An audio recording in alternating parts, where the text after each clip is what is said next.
Agora, teremos a palestra Poliuretanos de Alta Performance, à base de policarbonato de ol para a indústria de óleo e gás.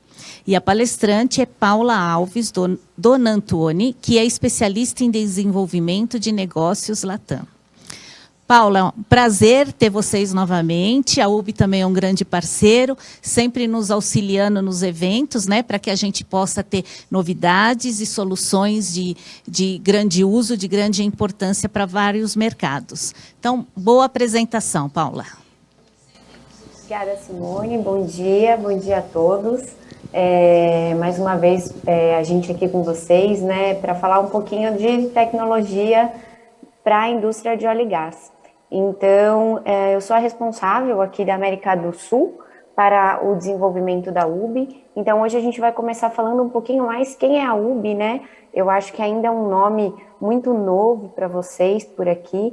Então, realmente, a gente pode citar um pouquinho sobre a história da UB. A gente pode passar o primeiro slide, por favor. Então, quem somos, né? A UB, na verdade, derivou de uma empresa no Japão, em 1897, então somos uma empresa japonesa com mais de 120 anos no mercado já. A gente tem também aí um capital próprio de mais de 2.300 milhões de euros e mais de 11 mil funcionários. E esse aí à direita, né, é o nosso fundador. E também a gente pode falar o interesse que a UB tem realmente e a atividade que a gente tem em pesquisa e desenvolvimento ao redor do mundo com os nossos laboratórios também, que eu vou falar um pouquinho mais adiante. A UB, ela saiu de uma mina de carvão, nessa data citada, né, lá no Japão, e ela foi agregando, na verdade, algumas outras empresas no decorrer do período.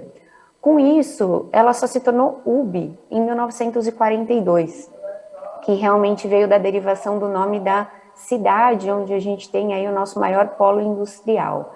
Então, em 1959, por exemplo, a gente teve a primeira planta de poliamida também, mas um pouquinho mais adiante a gente já pode falar que a gente teve também dos marcos mais importantes, nós somos o maior fabricante de policarbonato de ol, como também em 2010 que nós abrimos aqui o escritório da América do Sul, então que ficamos localizados aqui em São Paulo. Um pouquinho mais à frente também, a gente pode falar sobre o tamanho da nossa estrutura, que atende a área atlântica, a gente chama, né, que é a Europa e a América Latina e as Américas também, que é a planta localizada na Espanha. Então, a gente tem mais de 300 mil metros quadrados de planta e também a gente tem estoque e toda a estrutura no porto que fica realmente à frente da nossa planta, né? Um pouquinho também à frente, por favor. Pode passar? Então, a UB, ela tem 5 grandes áreas, né? A gente fala que a gente atua na área farmacêutica, na área química, que é a qual eu vou falar para vocês, a área de energia e meio ambiente, a área de maquinário e também a área de cimento e construção. Então, é bem diversificado, mas o que a gente vê com maior intensidade realmente na área atlântica são as 3 do lado esquerdo, as 3 que eu citei inicialmente, né? E aqui no mapa seguinte, que a gente mostra aí como foco o Japão realmente ele é a nossa base, né? É a nossa casa. Então, a gente tem aí as fábricas, os escritórios centrais e os laboratórios de pesquisa, e a cidade de UB fica aí localizada no sul, onde a gente vê a maior concentração de todos os pontinhos que a gente citou que nós temos participação. Já também como forma global, a gente está em todos não, infelizmente ainda não estamos na África nem na Oceania, mas nós temos estrutura para atender todas essas localidades, então entre escritórios, fábricas e laboratórios de pesquisa, e como eu citei, a planta que nos atende aqui na área atlântica, no produto que a gente vai falar, está localizado na Espanha, né? Então, questões logísticas também. Bom, vamos começar falando um pouquinho aí do que a gente trouxe para cá, que são os poliuretanos mais focados na área de óleo e gás. Primeiro, eu queria falar para vocês que a gente às vezes tem um pensamento um pouco restrito, né? A gente fala, putz, o que eu tenho para óleo e gás? Então, Na minha cabeça, ou com a maioria dos clientes que a gente fala, a gente sempre vai para os elastômeros. Mas, na verdade, os poliuretanos, a gente tem uma aplicação que a gente sempre chama de case, né? Que são os coatings, os adesivos, os selantes e os elastômeros. E com isso, a gente também pode ter essas 4 aplicações no setor de óleo e gás. Então, se puder voltar o slide, por favor. A gente tem, por exemplo, um coating. Eu coloquei fotos bem diferentes do que a gente visualizaria na nossa aplicação, justamente para a gente fixar aqui o que a gente realmente pode proporcionar de aplicação no óleo e gás. Então, um coating pode ser um revestimento de uma plataforma, de um tubo, né, de um piso. Então, são diversas aplicações, os adesivos também, os selantes. Então, tudo que envolve a aplicação, existem produtos formados de poliuretano em todos eles, e a gente vai focar um pouquinho mais aqui nos elastômeros. E quais são realmente os pré-requisitos técnicos básicos aí, e mais interessantes que a gente fala para o mercado de óleo e gás. Então, primeiro a gente fala realmente da propriedade mecânica, da resistência química e hidrolítica e da resistência à abrasão. Bom, a gente precisa de um tudo aí, na verdade, né, para que a gente tenha um bom desempenho numa plataforma, numa extração, em qualquer aplicação realmente que o produto vá num determinado setor. Bom, a seguir a gente tem por favor, aqui qual realmente é o desafio, né? Então, o primeiro ponto, eu quero falar o último item. A gente tem o desafio do custo altíssimo de manutenção. Por quê? Acessibilidade, tamanho de peça, uso de maquinário. Então, quantas coisas realmente envolvem, né, a manutenção aí de uma linha de óleo e gás. E uma coisa que eu acho muito importante a gente citar também, muitas vezes a gente fala assim, tá, mas esse custo tá lá na indústria, né? Mas isso afeta todo mundo. Então, nós somos usuários de algum percentual de algo que provém daí. E eu não posso ser egoísta a tal ponto de falar, poxa, né? Para mim, eu quero mais é vender o máximo de produto mais vezes no ano para que eles façam mais manutenções e que eu, na verdade, ganhe mais dinheiro. Na verdade, essa não é a ideia. A ideia é que realmente o setor tenha uma menor manutenção, uma maior durabilidade e que isso faça com que os custos de um setor como um todo, né, que afete toda a cadeia, seja diminuído também. E para isso, muitas vezes, a gente tem algumas ilusões, né? Que um poliéter ou um poliéster em uma determinada aplicação vai ser suficiente, ou não, eu preciso aditivar o meu PU para ter uma melhor resistência à abrasão, e isso eu acabo encarecendo também, né, a minha peça, o meu produto, e isso a gente tem sempre o encarecimento de toda a cadeia. Então, a gente tem que pensar que eu sou o começo da cadeia, fornecendo uma matéria-prima, que tem o transformador, que tem a empresa que vai fazer a manutenção e que tem a empresa que realmente utiliza, né, essa peça. Então, a gente quer falar um pouquinho mais hoje de toda essa cadeia. Então, a gente pode seguir para o próximo, e antes de qualquer coisa, eu quero... pode voltar, por favor, deixar no slide tecnologia, porque eu quero debater um pouquinho com vocês o seguinte. A gente sempre fala de tecnologia, né? E onde tem tecnologia? Como chega a tecnologia? Quanto tempo levou para chegar a tecnologia até aqui? Então, tecnologia, na verdade, está em tudo. Então, vamos pensar em um celular, vamos pensar em um carro. Nossa, eu tenho o melhor carro, ou o meu carro tem alta performance. Comparado com o quê? Com o que eu conheço? Com o que existe no mercado? Então, é um pouco isso que eu quero falar para vocês hoje, né?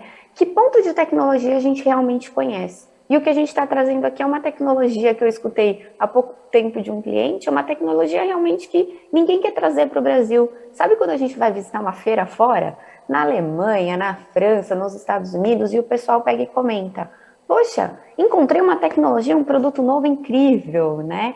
E o que acontece? Eu queria que estivesse no Brasil. Quanto tempo vai chegar no Brasil ou na América do Sul? E tudo isso faz a gente parecer não ter essa acessibilidade à tecnologia. E isso acaba incomodando um pouquinho a gente. O que a UB está fazendo aqui nesses últimos anos é realmente focar em trazer a tecnologia para o poliuretano de uma maneira paciente, vamos dizer assim, porque justamente esses desenvolvimentos tardam. Até porque a gente vai falar um pouquinho disso agora realmente no próximo slide, por favor. Então, como eu falei para vocês, poliuretano de alta performance é a mesma coisa. O meu carro tem alta performance, mas o meu carro eu estou comparando com que carro, né? Com o carro que eu posso pagar, ele é o melhor. Então, realmente, tem algum melhor? Que talvez eu faça um financiamento, ou eu alugue, ou eu faça algum outro plano, mas que eu possa ter realmente o que eu quero de melhor performance para o que eu preciso. E aí é o que a gente traz aqui. Um poliuretano realmente de alta performance, ele precisa ter todas essas características juntas. E não eu falar que ele tem resistência a hidrólise muito boa, mas ele não tem resistência química tão boa. Então, cadê a ponderação? Alta performance, a gente tem uma expectativa de que venha muito mais, né? Então, eu não posso citar que uma característica ou outra realmente me agrega tanto, ou me traz tanta coisa boa assim. E aqui a gente fala, um poliuretano de alta performance, ele tem que ter uma melhor resistência química e hidrolítica, propriedades mecânicas melhoradas com relação a esses que a gente já conhece, uma maior resistência à abrasão e também resistência aos intempéries. Ah, eu junto tudo isso, Paula, que pacotão eu tenho aí, né? Um custo imenso reduzido na manutenção. Por quê? Porque isso vai gerar uma maior durabilidade da minha peça, do meu produto, e a gente vai conseguir promover para o setor de óleo e gás essa necessidade de redução de custo, mas não a qualquer preço, né? Não colocando um produto aí à base de um poliol simples, que realmente não pode promover tudo isso e que ele vai ter que trocar. E aí a gente não está pensando mais à frente, né? O quanto isso também gera de lixo, o quanto a cadeia como um todo, como eu comentei agora há pouco, vai ser impactada com isso. Bom, próximo slide, por favor. Aqui a gente já começa a falar um pouquinho mais do PU em si. Então, o PU, como a gente sabe, ele é formado aí pelo NCO, né, isocianato, e que ele pode ser qualquer um deles, TDI, MDI, PDI, HDI, assim por diante, né? E também o poliol. Então, é a reação básica que a gente tem que ter para formar um poliuretano. E que é formado pela cadeia aí, finalizada com OH. Se vocês olham esses três polióis que estão abaixo, primeiro a gente começando, eu já vou aqui apelidar, né, o policarbonato de óleo de PCD. Então, o PCD, ele tem um grupo carbonato aí no centro que vocês podem ver, e é ele que gera todo esse diferencial que eu vou comentar para vocês. Então, como vocês sabem, eu tenho uma cobertura de policarbonato, eu tenho um copo, um prato de festa de policarbonato, então tudo isso já não é o que a gente conhece do dia a dia. Então, realmente, o grupo carbonato, com o acréscimo aí dos grupos OH na lateral, geram esse diferencial que a gente está comentando aqui frente a um poliéter ou um poliéster, que são os outros que nós vemos aí nas cadeias seguintes. Então, no próximo, por favor, a gente já começa a ver um pouco de degradação. Ah, Paula, mas quando você fala, eu já estou aqui imaginando, isso vai me custar um montão, isso é inviável, como eu vou poder colocar esse produto na minha formulação, né? Então, o primeiro ponto, na verdade, que eu trouxe esse slide aqui é para mostrar para vocês sobre um envelhecimento. Então, o envelhecimento de um PU, sempre também que eu falar aqui, vamos do início, né? Todos os PUs que nós comparamos sempre têm a mesma formulação e a gente só adequa o poliol, justamente para que a gente tenha a mesma comparação, aditivação e a mesma situação envolvendo todos eles. O que a gente vê aqui? Depois do envelhecimento, o corpo de prova, ele já está degradado ali quando ele é só PTMeg, né? E quando a gente acrescenta o PCD, a gente está colocando 60% de um com 40% de outro. Na imagem, o que eu quero trazer aqui para vocês a imagem a gente já vê a diferença do que está acontecendo. E daqui para frente, os gráficos, as informações que eu vou passar, são realmente focadas nisso. Um percentual de PCD com um percentual de PTMeg, por exemplo. Então, a gente não necessita usar 100% só de PCD. A gente realmente pode fazer essa mistura, porque eles têm essa capacidade, essa compatibilidade, tanto com todos os outros aditivos, isocianatos e com os seus polióis padrão mesmo, e por isso a gente não fala sempre de substituir 100%, mas sim a gente poder agregá-lo e promover mais propriedades com um percentual a partir de 50%, por exemplo, na sua formulação. Bom, a seguir a gente já começa a ver o primeiro gráfico, né?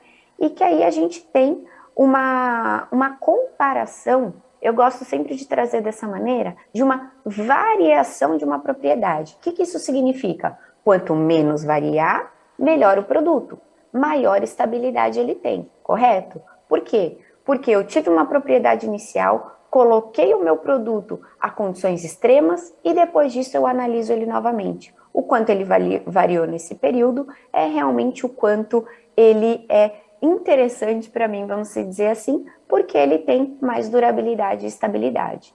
Então, se vocês veem as barras azuis, a gente está falando aí da variação da atração, né, aqui em todos os quesitos, comparando 3 poliuretanos, a base de PCD no azul, a base de caprolactona no verde e a base de PTMEG no laranja.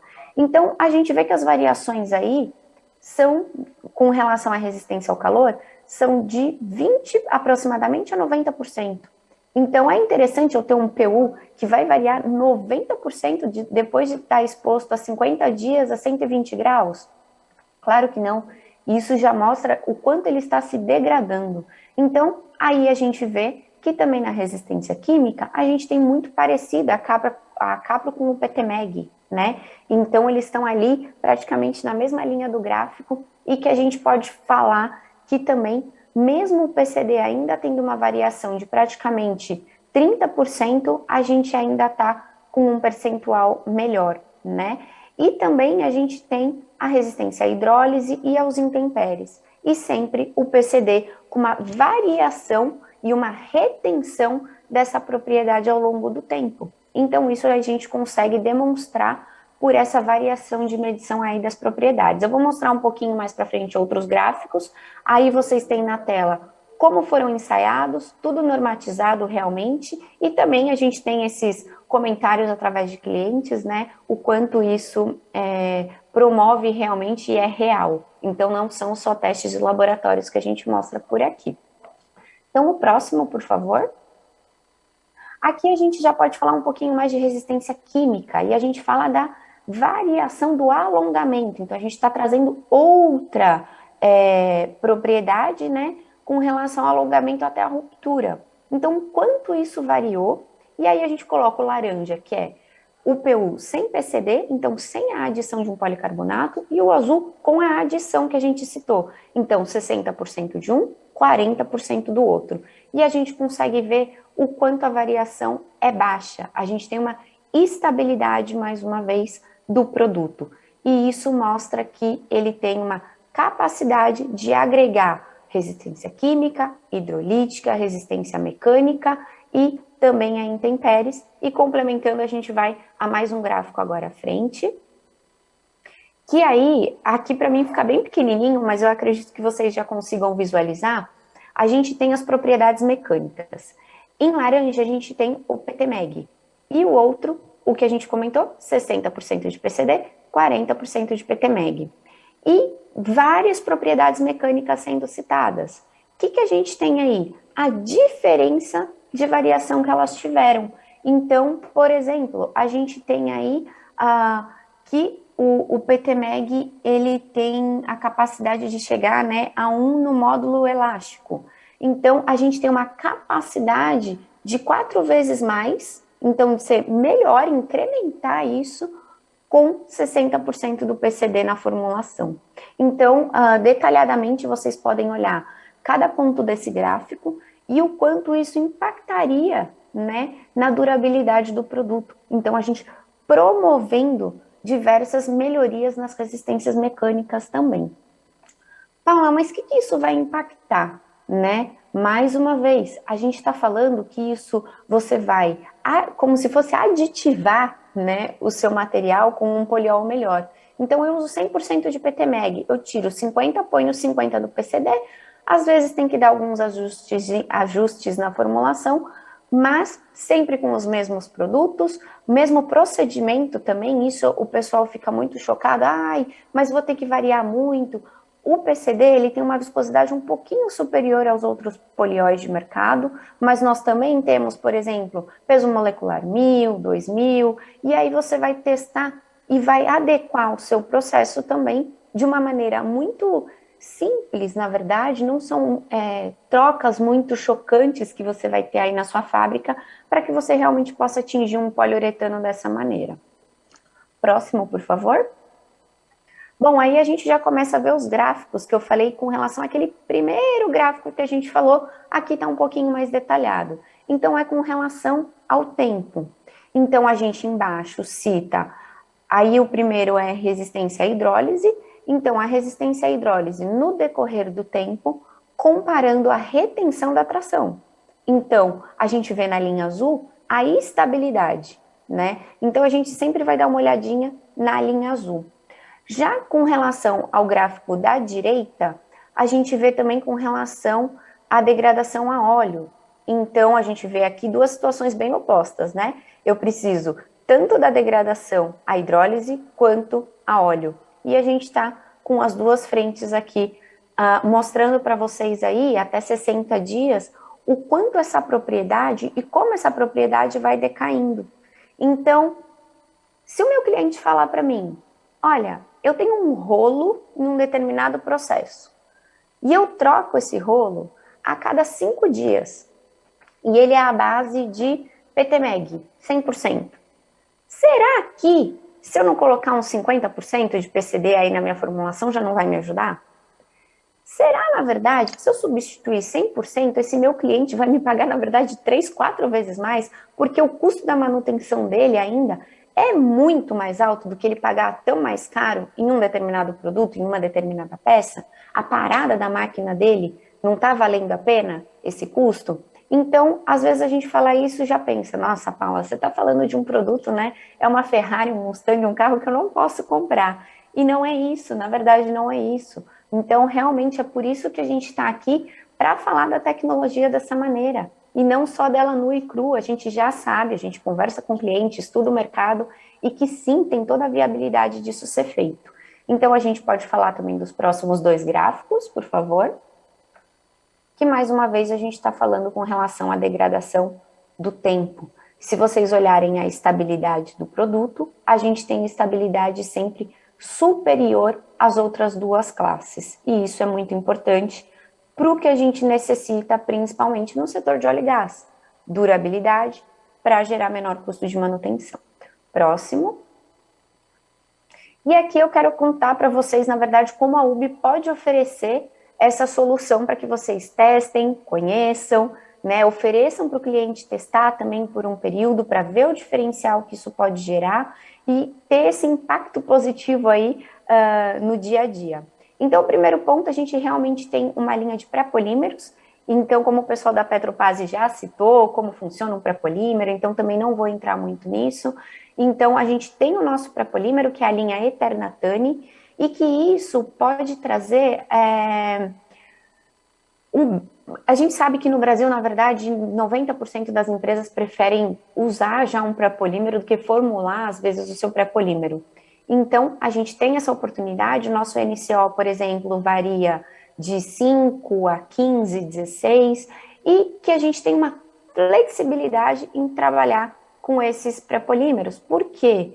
Na verdade, como somos detentores aí da tecnologia, né, do PCD, a gente tem diversos grades, a gente tem diversos tipos de produtos para que a gente possa testar e desenvolver produto com os diversos tipos de isocianato que existem no mercado também.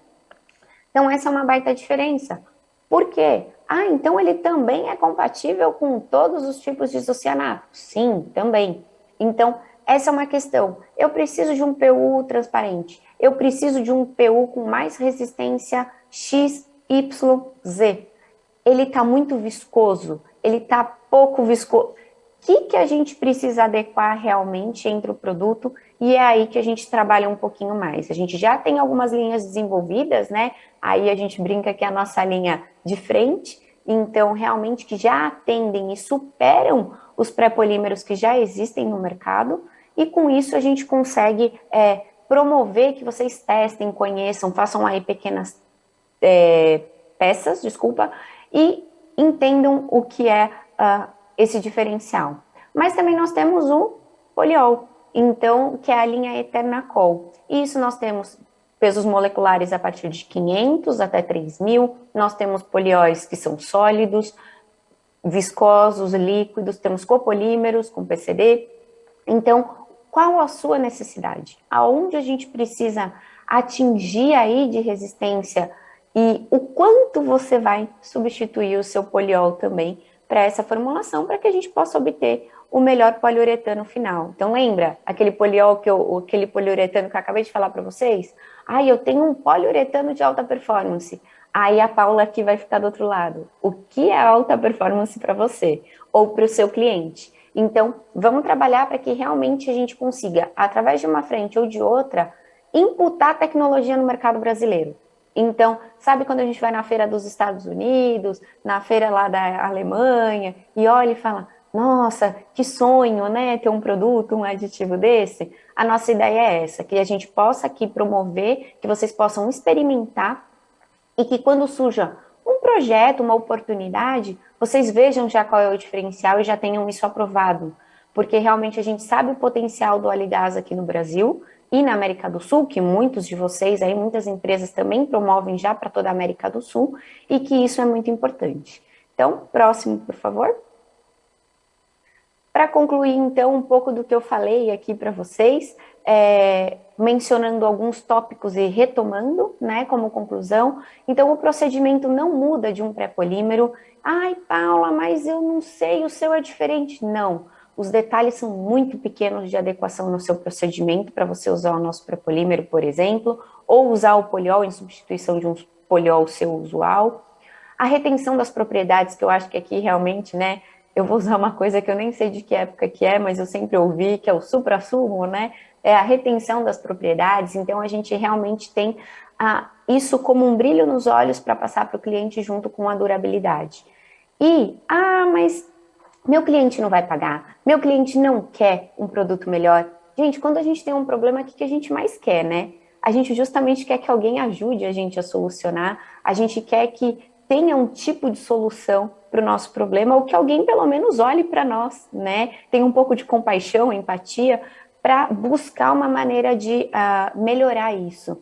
Então, eu acho que é uma forma também da gente escutar mais os nossos clientes e os usuários e entender quais são as necessidades. Porque ele às vezes está precisando de algo melhor, mas eu estou realmente disposto? Então, eu conheço algo realmente melhor? Então, aqui a gente está promovendo um pouquinho o que é realmente ter um poliuretano de alta performance, como você pode ter, e aí a gente está aí em parceria com os clientes para atingir o melhor que vocês precisarem. Já comentei também que pode ser misturado com todos os isocianatos, por exemplo, a compatibilidade tanto com outros polióis, tanto com outros isocianatos, que ele pode ser usado como um poliol único, então eu realmente necessito do máximo de performance, eu vou substituir o meu PTMEG, minha capa, o meu PPG, o que seja, 100%, ou eu vou colocar 30%, 40%, 50%, 60%, o que for, eu vou testando para ver aonde realmente eu já atinjo um nível muito maior de qualidade, durabilidade nesse meu poliuretano, né? E que ele pode ser usado lá, quando eu comentei para vocês do case, ele pode ser usado também em PUs à base de água, solvente, sem solvente, então são diversas formas realmente de aplicar. Bom, eu agradeço realmente a atenção de todos vocês, a gente queria, na verdade, trazer um pouquinho de tecnologia, deixo aqui os meus contatos, então esse é meu celular, meu e-mail, fiquem à vontade para me ligar, mandar mensagem, e-mail, para a gente seguir essa conversa realmente, porque tecnologia a gente sempre tem interesse e em algum momento a gente vai precisar otimizar, né, o que a gente já tem hoje em dia. Então, muito obrigada. Paula, muito obrigada. Sua palestra foi realmente uma conversa. Muito interessante. Obrigada, a forma como você conduziu. Muito bom. Nós temos uma pergunta. Quando você fala em ajuste da formulação, pode citar um exemplo? Vamos dizer, existe alguns clientes que utilizam aditivo para melhorar a abrasão. Então, quando eu coloco um PCD, a abrasão já é melhorada. Então, na verdade, eu posso tirar esse aditivo que me custa muito caro e manter só os 2 polióis. Então, o ajuste é o que você usa de aditivo quanto você usa, e só essa substituição do poliol, se ele já vai ser capaz de te entregar o que você mais precisa. Né? Então também tem a questão um pouquinho do peso molecular. Então eu uso o peso molecular 1000, mas eu preciso que o alongamento seja de uma maneira e a tração de outra, então eu vou querer usar um peso molecular misturado com 500 e não outro 1000. Então são detalhes, mas que não impacta realmente a substituição ou tentar utilizar o produto. Tá. A outra pergunta é, quando você fala de pequenos ajustes, estamos falando de quanto tempo de trabalho? Isso eu acredito que a pergunta seja mais focada em procedimento, né? Isso, na verdade, realmente, eu posso falar que seria só um percentual a mais no pós-cura, porque realmente o policarbonato de ol, ele tem uma reatividade um pouco menor, muito pouco menor mesmo, do que os outros produtos, e isso faz com que, por exemplo, num pós-cura, quando a gente faz uma peça de elastômero, alguns concorrentes, né, o pessoal com produto aí no mercado comenta, não, com 16 horas, com 20 horas, a gente realmente pede, por exemplo, 24 horas. Então, são algumas horas a mais e depende do produto. Então, a gente não pode generalizar, realmente eu peço para que essa pessoa entre em contato para que a gente entenda qual é o caso e ver se teria impacto ou não, porque existem outros que têm, na verdade, um impacto positivo, né? De uma melhoria no processo ou de uma redução de aditivos e tempo no procedimento devido à redução de produtos. Ok. E aí a última pergunta para a gente não atrasar o horário, né? Quando você fala em durabilidade, de aumento de durabilidade, a UB nos auxilia na previsão dessa expectativa de aumento de durabilidade? A grosso modo, sendo muito sincera, é muito difícil isso, porque realmente cada cenário de cliente é diferente. Então, a gente pode ter algum cenário muito parecido com algum que está sendo questionado. Mas a gente também pode ter um cenário completamente novo, algum solvente, algum produto que a gente nunca testou, nenhum cliente nunca usou. E aí a gente não atenderia essa expectativa, né? Mas eu citaria de maneira muito rápida o seguinte, a gente tem casos de que o cliente sabe que a durabilidade aumentou em 3 vezes. Então, 3 vezes com relação ao quê? Ele tinha 5 dias, ele está com 15 dias. Mas tem cliente que numa linha completa de tubulação alterou de 3 anos para 8 anos. Não chegam a 3 vezes, mas também já é um impacto interessante. Então, tá ótimo. Paula, agradeço mais uma vez você e a UB e até um próximo encontro. Ainda essa Obrigada, semana, Simone. né? Ótimo dia para vocês. Parabéns pelo evento. Muito obrigada. Um abraço.